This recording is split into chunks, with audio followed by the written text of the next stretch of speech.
Tired of typing the same messages over and over again?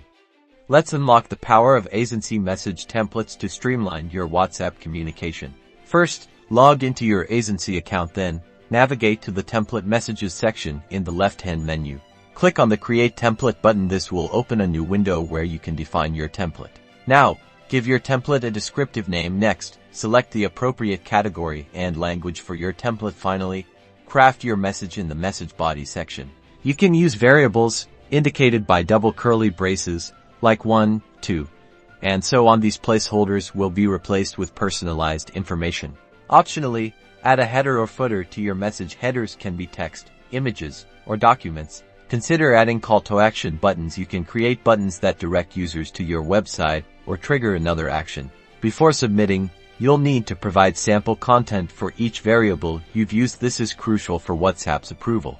Submit your template for approval. Once approved, you can start using it to send consistent and personalized messages, saving you time and effort.